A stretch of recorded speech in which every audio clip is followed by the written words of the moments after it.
Hey, welcome back to the channel. I am really glad you're here because today I'm going to attempt to do my own chimney cleaning.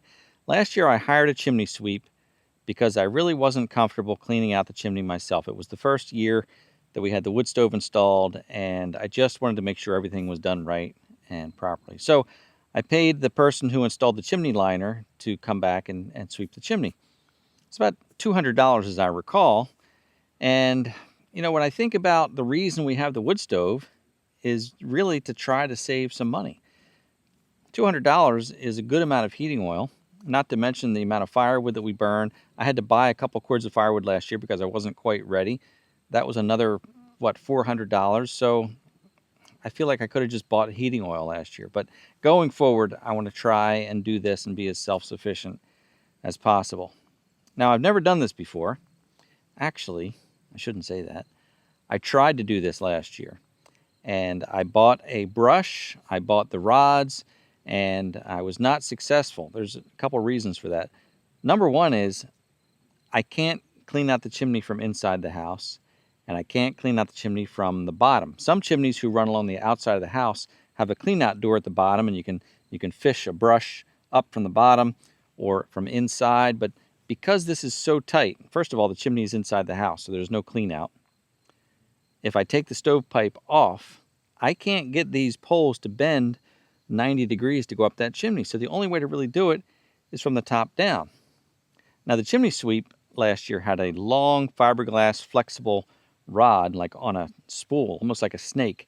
They were able to bend that 90 degrees and go up the chimney. I couldn't find that to buy that, so I bought the rods that you screw together and push down. So I bought that last year. I also bought a metal 8-inch brush or 6-inch brush to try and clean out the flue. Maybe it's 8-inch, I don't know. I think it's 6. Doesn't matter. Point is, I got that metal brush down about 8 inches, maybe a foot, and it stopped. And I got really nervous thinking, I'm bending these metal brushes and I'm afraid I'm not gonna be able to pull it back out again. So it was really hard. I pulled it out and I thought, I don't want to mess with this. Then I later bought a nylon bristle brush, which I'm going to try today. So all in, I've got $25 each for the brushes. I've got $40 for the rods. If I can't do it this year, it's going to really cost me money because I've wasted money on that and then I have to pay the chimney sweep to do it. But I think we can do it. I'm going to start by going up on the chimney, taking that cap off, and see if my new nylon brush will fit down the chimney. So come along.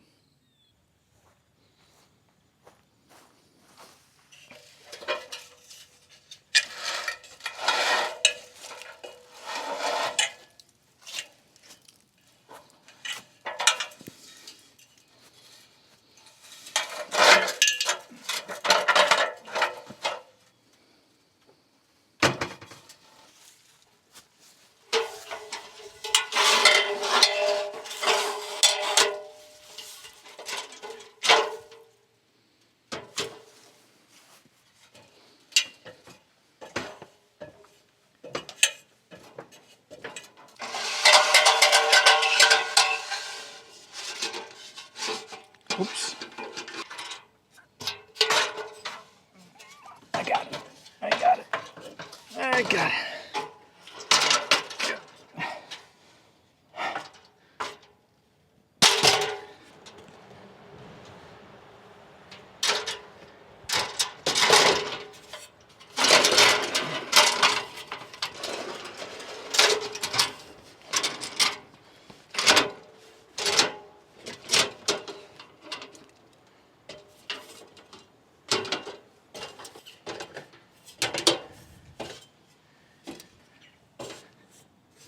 Oh, hi.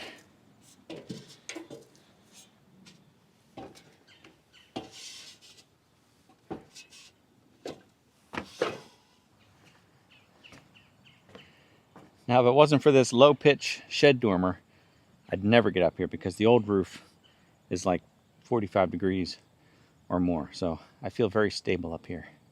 So the first thing I have to do is take this shield off of here, which keeps birds from going down in the chimney. Basically 2 hose clamp type connectors on here. And this should come off. Look at that, the whole thing lifts off. There we go, that's even easier yet. So now I'll be able to run my brush down this chimney liner and see how that does. I can't see down there. Definitely some creosote up top here. All right, so I'm gonna have to go back down and get my nylon brush and my fiberglass extension poles to send this down the chimney. While I'm down there, I'm going to disconnect the stovepipe from the wood stove and the chimney so I can inspect the stovepipe and inspect the area where the chimney pipe goes into the liner. You know, the older I get, I'm not gonna say I have a fear of heights, but the older I get, I seem to have developed more of a respect for heights. So I'm a little more careful. So inside here, I'm just going to remove this elbow from the stove and from the chimney liner, and then I can see inside there and do an inspection that way.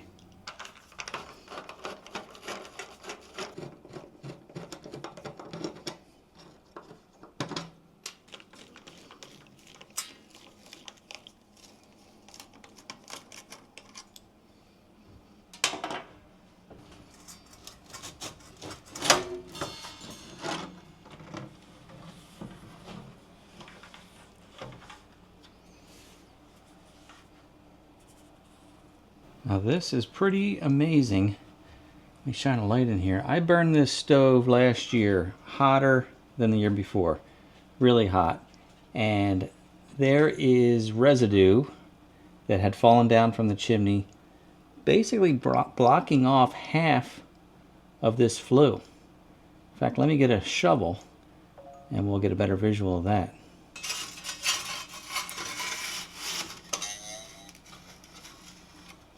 Look at that.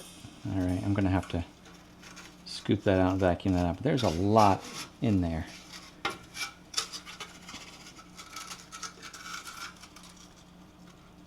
Okay, I can't pull it out without spilling it.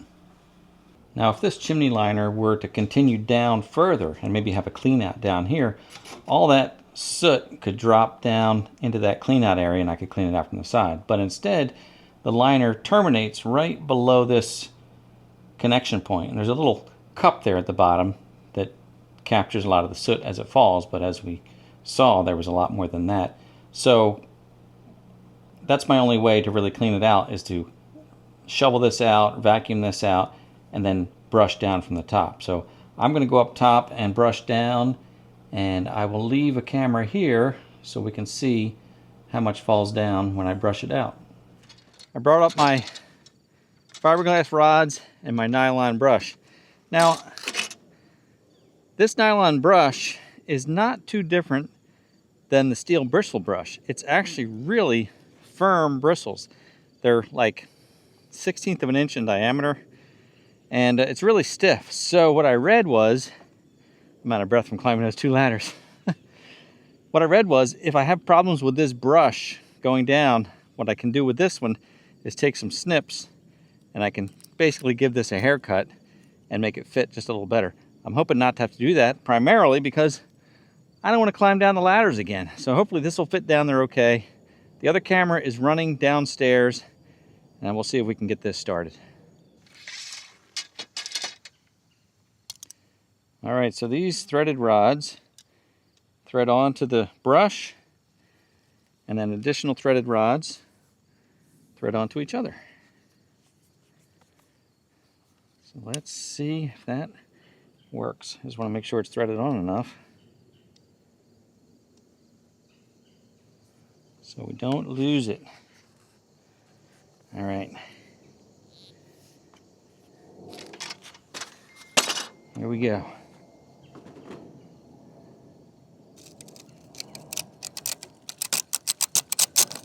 See, that's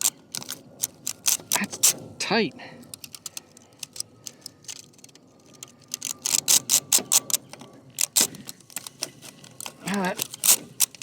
That makes me nervous. Makes me nervous, it does. I don't like it. I don't like it. So, we're gonna have to do the haircut. I'm thinking a pair of tin snips or side cut nippers will work. When I was a kid, our mom would yell at us for playing on the roof. Now that is a good childhood.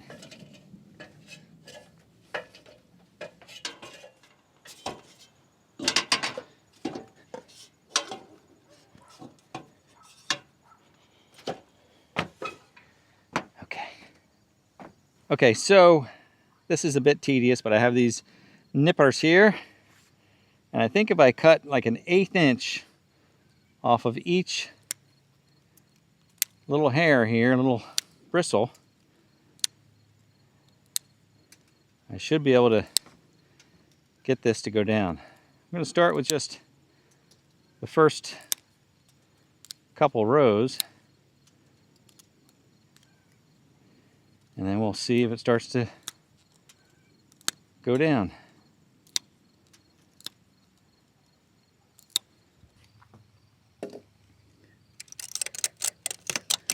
Yeah, it's still pretty tight. So I think that'll be fine if I do that the rest of the way around. Even if I don't cut every one of them, it'll at least possibly loosen it up some. So that's the beauty of the nylon brush over the steel brush, because I don't know that you could do this with the steel brush. At least not too easily. This isn't too bad.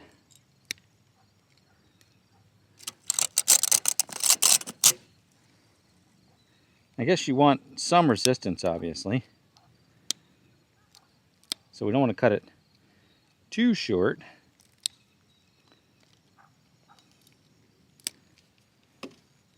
Kind of looking down for any long ones. Okay, I actually cut a lot off of here, maybe a 1/2 inch off each side or more. But that's good, just a bit of resistance. And I'll be able to pull it back up.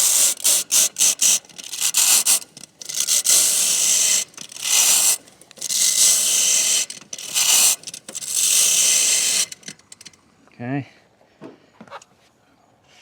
And put another rod on.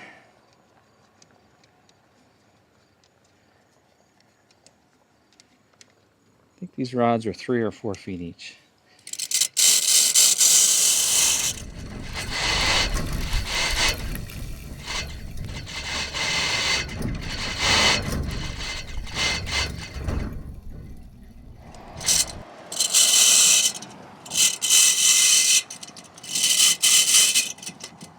If it was really any stiffer, I wouldn't be able to get the rod down because of the way they're bending.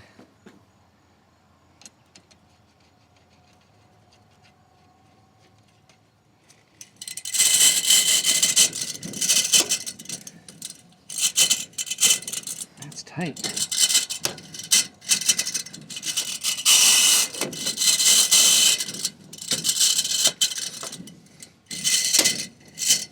Well, if they're 3 feet, that's 15 feet so far.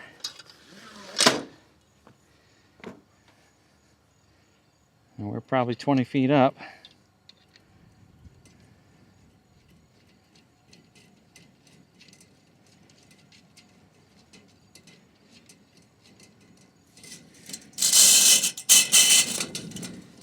Should feel it when it pops through the bottom side.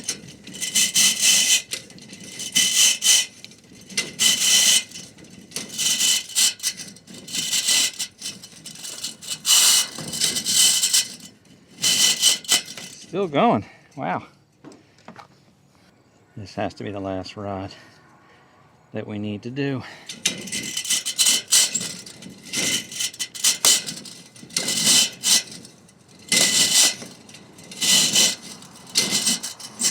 There we go. We bottomed out right there.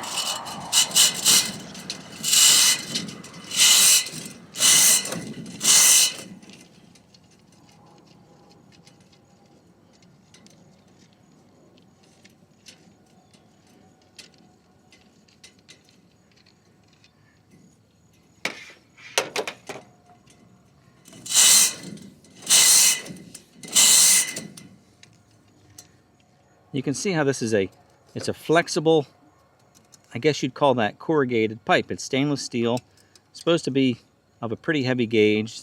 They make cheaper ones, but our chimney liner installer said he only uses the best. So it's a thicker stainless, but it is flexible. So if you can imagine these rings here, if something is stuck to them and then it expands and contracts, you think it would knock it down, which might explain why there was so much soot at the bottom.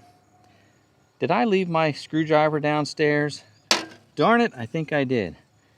But I've got my trusty Leatherman, which has a screwdriver end on it, so I can tighten this up without going back down.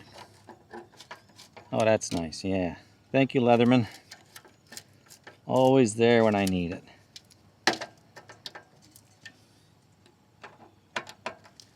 So that's it. That's back on. All right, back down we go. Last time down, I hope.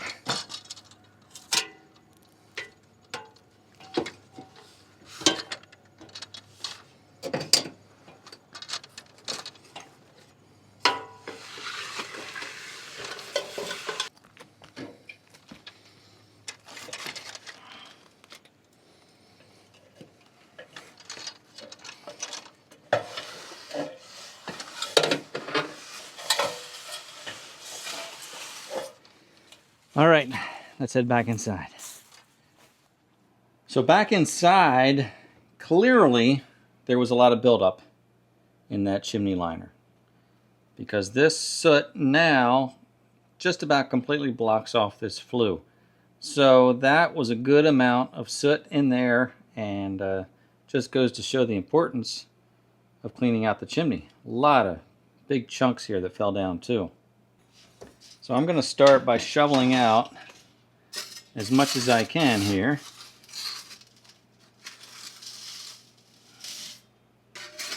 Which is a lot.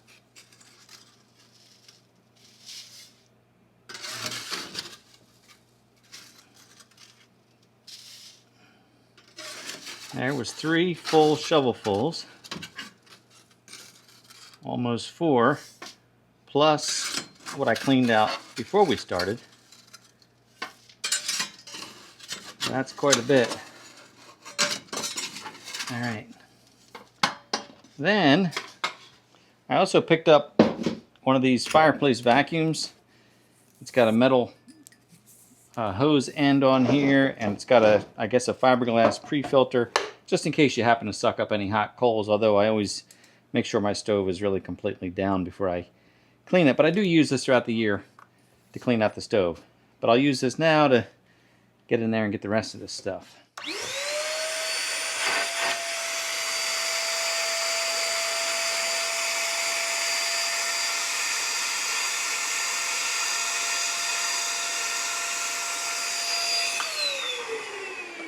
Okay, inside, nice and clean.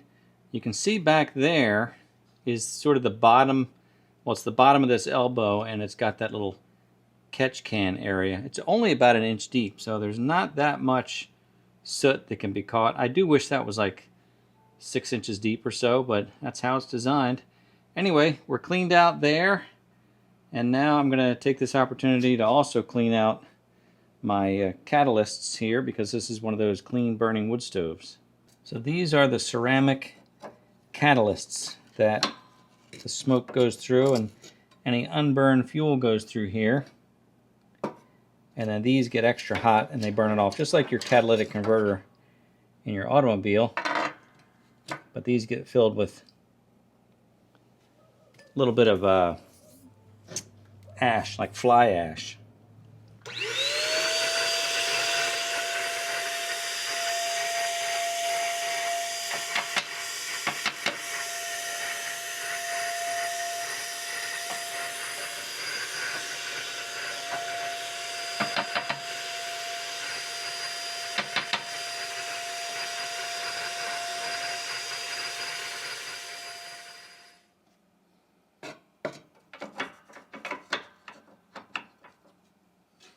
Now before I put this stovepipe back, I want to send this brush down the stovepipe.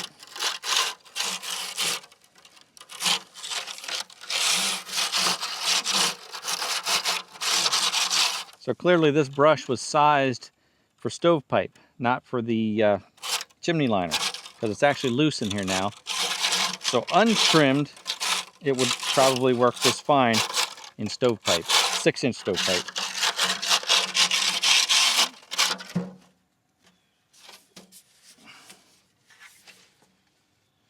Wow, there's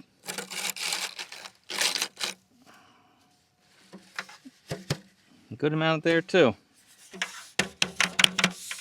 Probably a good half a cup, 3/4 cup of soot.